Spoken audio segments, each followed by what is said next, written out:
Chaque citoyen doit se sentir responsable du devenir de l'ensemble dont il est solidaire et répondre à sa propre conscience. Ai-je fait ce que je devais? Me suis-je forcé de faire mieux chaque jour? Félix Houphouët-Boigny. En ce début du mois de septembre, le Centre international pour le développement du droit et ses partenaires sont heureux de vous retrouver dans le cadre de notre programme d'éducation civique, d'éducation à la citoyenneté. Dans la suite de l'émission de la semaine dernière, celle de la dernière semaine du mois d'août, nous parlerons dans l'émission d'aujourd'hui, comme du reste annoncé, des raisons pour lesquelles la mémoire est importante pour la vie citoyenne. Il est à observer que la plupart d'entre nous veillent jalousement à la santé du corps et négligent malheureusement la santé de l'esprit et du caractère.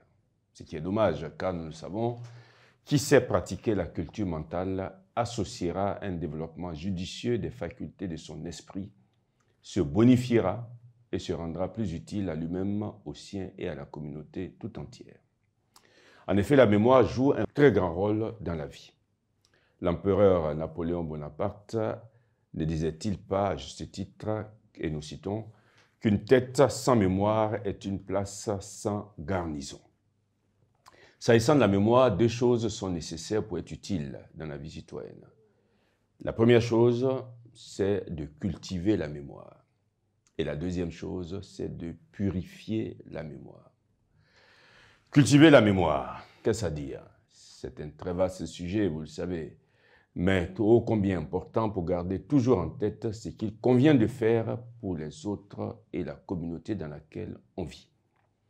Pour garder toujours en tête les services que les autres ne cessent de nous rendre à longueur de journée, et c'est là tous les jours d'ailleurs, pour se rappeler les bienfaits de Dieu, le louer, le bénir, etc., etc.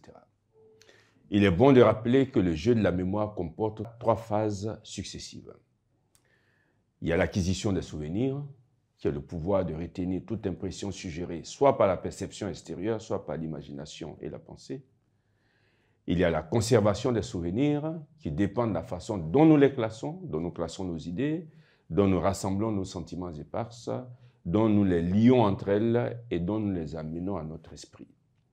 Et puis il y a le rappel des souvenirs qui dépend de l'intensité première des perceptions et des idées et de l'habileté avec laquelle nous avons pu profiter des liaisons entre elles. Il est important également de rappeler que d'un certain côté, les autres facultés mentales sont soutenues par la mémoire. L'embarras dans lequel nous plonge le trou de mémoire nous le montre si bien.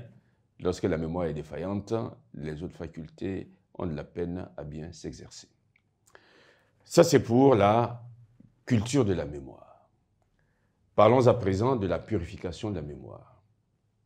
Il s'agit de travailler à enfouir totalement en nous le souvenir du mal qui nous a été causé sous la grande couverture de la miséricorde et du pardon. Nous avons déjà parlé du pardon, nous avons déjà parlé des ressentiments et du mal que ces ressentiments peuvent nous faire. Donc il s'agit, en purifiant sa mémoire, de ne pas garder à l'esprit le mal qu'on nous a fait, afin que la rancune et le désir de vengeance n'empoisonnent pas nos relations interpersonnelles dans la vie communautaire. Nous terminons cette émission en évoquant un domaine dans lequel le citoyen, par le jeu de sa mémoire, peut devenir un danger pour la vie citoyenne. En effet, dans la mesure où nous avons la possibilité de commander à notre mémoire, nous pouvons volontairement oublier certaines choses et nous mentir à nous-mêmes et mentir aux autres.